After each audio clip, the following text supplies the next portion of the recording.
Sunita Williams special.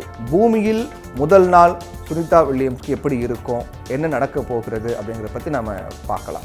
கடந்த June 5ஆம் தேதி 8 நாட்கள் பயணமாக விண்வெளி சென்ற சுனிதா வில்லியம்ஸ் மற்றும் புட்ச் வில்மோர் தொழில்நுட்ப கோளாறு காரணமாக 9 மாதங்களுக்கு மேலாக சர்வதேச விண்வெளி நிலையத்தில் இருந்து சரியாக 286 நாட்களுக்கு பிறகு திரும்பிய நிகழ்வு அப்படிங்கிறது உலகின் கவனத்தை ஈர்த்திருக்கு.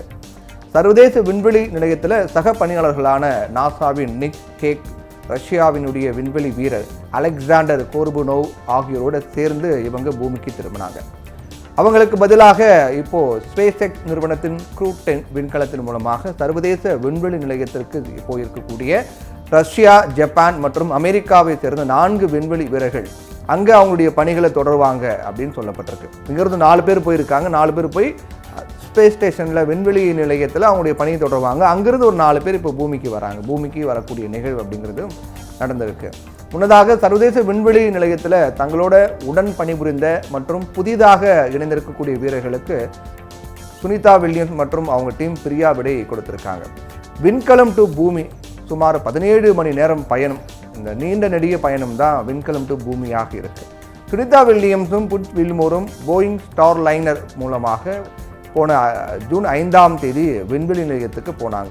அவங்களோட பூமிக்கு திரும்பும் ஷேக் கோர்புனோவ் ஆகிய 2 பேரும் 6 மாத பயணமாக ஸ்பேஸ் எக்ஸ் டிராகன் மூலமாக கடந்த செப்டம்பரில் அங்கே போனாங்க. திட்டக்காலம் நிறைவடைந்திருக்க காரணத்தால் அவங்களும் சுனிதா வில்மோருடன் ஜாயின் பண்ணிட்டாங்க. விண்வெளிக்கு போகிறது, விண்வெளியில் பணிகளை மேற்கொள்வது மட்டும் சவால் கிடையாது, பூமிக்கு திரும்புவதும் மிகப்பெரிய சவால் தான். பூமிக்குள்ள விண்கலம் வரும்போது காற்று உராய்வு காரணமாக வெப்பநிலை அப்படிங்கிறது பல ஆயிரம் டிகிரி வரை உயருமா. இதை தடுக்க காற்று தடுப்பு அமைப்பு, அதாவது ஹீட் ஷீல்டு அந்த விண்கலத்தில் இருக்கும். அது பாதுகாப்பாக இருக்கணும். அந்த வெப்பம் பாதுகாப்பு கவசம் சரியாக இருந்தால் மட்டும்தான் பாதுகாப்பாக பூமிக்கு திரும்ப முடியும். அது சரியாக இல்லாத காரணத்தால் தான் கல்பனா சாவ்லா பயணித்த விண்கலம் வெடித்தது. இருந்தாலும் இந்த மாதிரியான அமைப்புகளை விண்கலம் புறப்படுவதற்கு முன்பே மிக கவனமாக சோதனை பண்ணுவாங்க.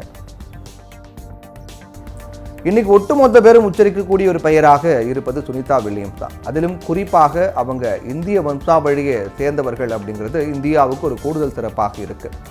சுனிதா வில்லியம்ஸ் இந்திய வம்சாவழியை சேர்ந்த 2வது அமெரிக்க விண்வெளி வீரர்.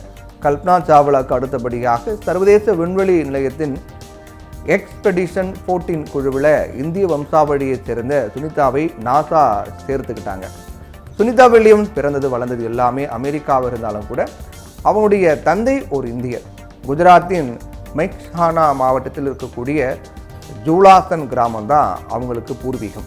மருத்துவரான தீபக் பாண்டியா சுனிதாவின் தந்தை அகமதாபாத்தில் மருத்துவ படிப்பை முடித்தார். அவருடைய அண்ணன் அமெரிக்காவில் இருந்த காரணத்தால் தீபக்கும் அமெரிக்கா போனார்.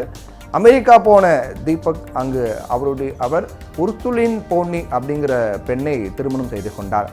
இந்த தம்பதிக்கு ஜெய், டினா, சுனிதா அப்படின்னு 3 குழந்தைகள் பிறந்தாங்க. இதில் அமெரிக்காவின் ஹோக்கியோ மாகாணத்தில் 1965ஆம் ஆண்டில் சுனிதா வில்லியம்ஸ் பிறந்தார். 1998ஆம் ஆண்டு நாசா சுனிதாவை விண்வெளி வீரராக தேர்வு பண்ணிட்டாங்க. சுனிதா அமெரிக்க கடற்படை அகாடமியில் முதுகலை பட்டம் பெற்றவர். அவங்க ஒரு திறமையான போர் விமானி. சுனிதா வில்லியம்ஸ் இதுவரைக்கும் 30 வகையான விமானங்களை இயக்கியிருக்காங்க.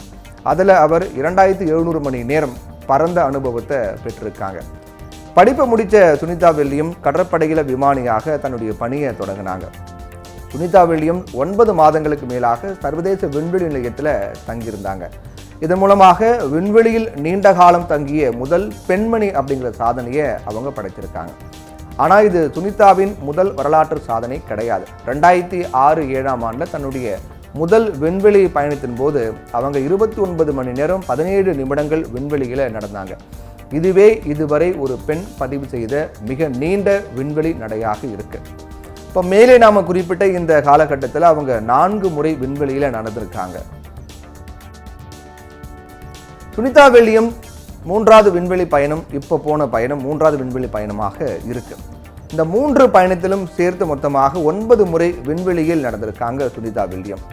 இந்த காலகட்டத்தில் மொத்தம் 62 மணி நேரம் 6 நிமிடங்களை அவங்க விண்வெளியில் நடையில் செலவிட்டிருக்காங்க. விண்வெளி நடையில் அதிக அனுபவம் கொண்ட பெண்களில் 2வது இடத்தில் சுனிதா வில்லியம்ஸ் இருக்காங்க. 2006ஆம் ஆண்டு டிசம்பர் 9ஆம் தேதி முதல் முறையாக டிஸ்கவரி விண்கலத்தின் மூலமாக விண்வெளிக்கு பயணப்பட்டார். எக்ஸ்பெடிஷன் 14 குழுவோட பணிகளை தொடர்ந்து அவங்க எக்ஸ்பெடிஷன் 15 விண்கலத்தின் பணிகளை முடித்துக்கொண்டு 2007ஆம் ஆண்டு ஜூன் 22ஆம் தேதி பூமிக்கு திரும்பினாங்க. 2012ஆம் ஆண்டு ஜூலை 15ஆம் தேதி இரண்டாவது விண்வெளி பயணத்தை ரஷ்யாவின் சோயுஸ் TMA-05M விண்கலத்தின் மூலமாக மேற்கொண்டாங்க சுனிதா வில்லியம். இந்த பயணத்தை முடித்துக்கொண்டு அதே ஆண்டு நவம்பர் 19ஆம் தேதி பூமிக்கு திரும்பினாங்க. 2015ஆம் ஆண்டில் வணிக ரீதியான விண்வெளி பயணங்களுக்கான முதல் விண்வெளி வீரராக சுனிதா வில்லியம்ஸ் அறிவிக்கப்பட்டாங்க. இந்த திட்டத்தின் தொடர்ச்சியாக 2024ஆம் ஆண்டு ஜூன் 5ஆம் தேதி போயிங் நிறுவனத்தின் ஸ்டார்லைனர் விண்கலம் மூலமாக சர்வதேச விண்வெளி நிலையத்திற்கு பயணம் பண்ணாங்க. 59 வயதான சுனிதா வில்லியம் தன்னுடைய விண்வெளி பயணத்தில் அனுபவத்தில் பல சாதனைகளை படைத்திருக்காங்க.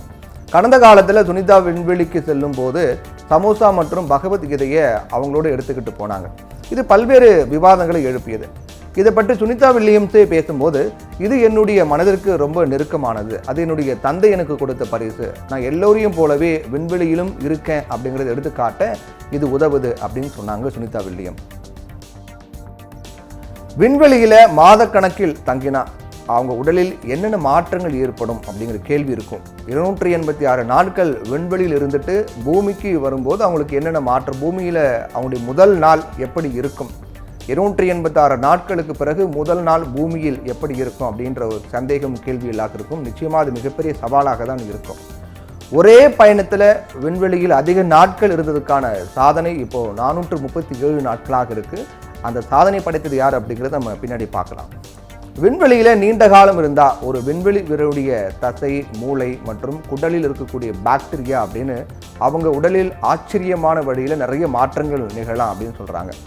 அவங்களுடைய அனுபவம் வாய்ந்த விண்வெளி வீரர்கள், இப்போது விண்வெளிக்கு போயிருக்கக்கூடிய அனுபவம் வாய்ந்தவர்களாக இருந்தாலும் கூட, சுனிதா வில்லியம்ஸும் அனுபவம் வாய்ந்தவர்களாக இருந்தாலும் கூட உடலில் சில மாற்றங்கள் ஏற்படுவதற்கான வாய்ப்பு இருக்குது.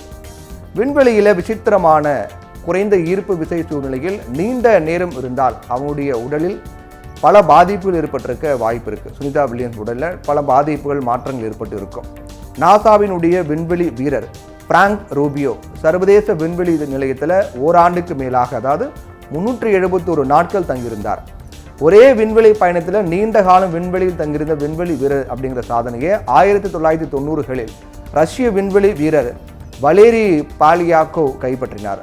அவர் எத்தனை நாள் அப்படின்னு பார்த்தீங்கன்னா, அவர் நான் ஏற்கனவே சொன்ன மாதிரி 437 நாட்கள் விண்வெளியில் அவர் தங்கியிருக்கார். ரஷ்ய விண்வெளி வீரர் ஈர்ப்பு விசை இல்லாத விண்வெளியில் இருந்து விண்வெளி வீரர்கள் நீண்ட காலத்துக்கு பின் பூமிக்கு திரும்பும்போது பூமியின் சூழலுக்கு பழக சில நாட்கள் ஆகும். விண்வெளியில் தொடர்ந்து ஈர்ப்பு விசை இல்லாத சூழ்நிலையில் இருக்கும்போது தசை மற்றும் எலும்புகளின் நிறை விரைவாக குறைய தொடங்கும். முதுகு, கழுத்து, அதே போன்று அவங்களுடைய கால் ஆகிய பகுதிகளில் இருக்கக்கூடிய உடல் அமைப்பு தீர்மானிக்கக்கூடிய இந்த தசைகள் ரொம்ப பாதிக்கப்படும். இந்த மாதிரியான சூழ்நிலையில் அது ரொம்ப கடினமாக உழைக்க வேண்டியது கிடையாது மற்றும் தேய்மானம் அடைய தொடங்குது அப்படின்னு சொல்கிறாங்க. 2 வாரங்களுக்கு பிறகு தசை நிறை 20 விழுக்காடு வரை குறையலான்றாங்க. முதல் 3 முதல் 6 மாதங்கள் வரையிலான நீண்ட பயணங்களில் 30 விழுக்காடாக குறையலாம். இதெல்லாம் விண்வெளியில் தங்கியிருக்கும் போது 6 மாதங்கள் அங்கே தங்கியிருந்தாங்க அப்படின்னா 30 விழுக்காடு வரை எலும்பினுடைய அடர்த்தி குறையும் அப்படிங்கிறாங்க. விண்வெளியில் செலவிடக்கூடிய ஒவ்வொரு மாதமும், ஒரு வீரர் விண்வெளியில் செலவிடக்கூடிய ஒவ்வொரு மாதமும் 1-2 விழுக்காடு எலும்பு நிறை இழக்க நேரிடும் அப்படிங்கிறாங்க. எலும்புடைய அடர்த்தி குறையுமா ஒவ்வொரு மாதமும். 6 மாதமாக மொத்தமாக பார்த்தோம் அப்படின்னா 10 விழுக்காடு வரை இழக்கிறாங்க அப்படின்றாங்க.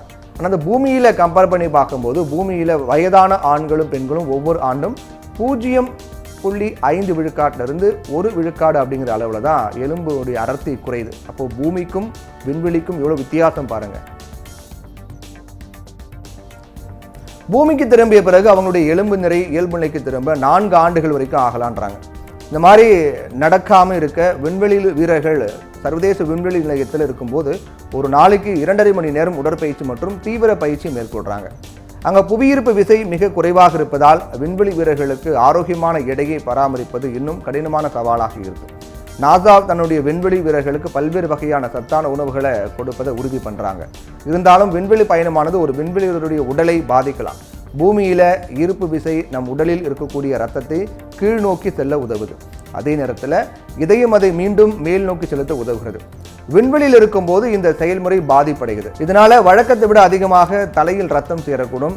சிறிய அளவு ரத்தம் கண்ணில் பின்புறம் மற்றும் பார்வை நரம்பை சுற்றி தேங்கக்கூடிய வாய்ப்பும் இருக்கு. வீக்கத்திற்கு இது வழிவகுக்கும் அப்படிங்கிறாங்க. இதனால பார்வையில சில மாற்றங்கள் கூட நிகழலாம். அதாவது பார்வையின் தெளிவு குறைதல் மற்றும் கண்ணின் அமைப்புல கூட மாற்றங்கள் ஏற்படலாம் அப்படின்றாங்க. இந்த மாற்றங்கள் விண்வெளியில 2 வாரங்களுக்கு பிறகு ஏற்பட தொடங்கலான்றாங்க. சில பிரச்சனைகள் பூமிக்கு திரும்பிய 1 வருடத்துக்குள்ளாக சரியாகும் அப்படிங்கிறாங்க. 2014ஆம் ஆண்டு சர்வதேச விண்வெளி நிலையத்தில் 169 நாட்கள் தங்கியிருந்த ஒரு ரஷ்ய விண்வெளி வீரரை பற்றிய ஒரு ஆய்வில் விண்வெளியில் இருக்கும்போது மூளையில் சில மாற்றங்கள் ஏற்படுவதாக தெரியுது அப்படின்னு சொல்லப்பட்டிருக்கு. இப்படி 286 நாட்கள் விண்வெளியில் கழித்த சுனிதா வில்லியம்ஸ் பூமியில் முதல் நாள் மிகப்பெரிய சவால் நிறைந்த நாளாக தான் இருக்கும். அந்த முதல் நாள் அவங்களுடைய முழு உடல் பரிசோதனை மேற்கொள்ளப்படும். என்னென்ன மாற்றங்கள்லாம் ஏற்பட்டிருக்கு என்பதை பார்ப்பாங்க. அதுக்கு பிறகு அதுக்கேற்ற வகையில் அவங்கள மீண்டும் இயல்பு நிலைக்கு கொண்டுவதற்கான மருத்துவ ரீதியான பணிகள்லாம் மேற்கொள்ளப்படும். அதற்கு பிறகு அவங்க இயல்பு நிலைக்கு திரும்ப சில வாரங்களோ சில மாதங்களோ சில ஆண்டுகளோ அவங்களுக்கு என்னென்ன பாதிப்பு ஏற்பட்டிருக்கு அப்படிங்கிற அடிப்படையில் அதுக்கேற்ற நாட்கள் ஆகலாம் அப்படின்னு சொல்லப்படுது. பூமியில் முதல் நாள் சுனிதா வில்லியம்ஸ்க்கு ஒரு மிகப்பெரிய சவால் நிறைந்த நாளாக தான் இருக்கும்.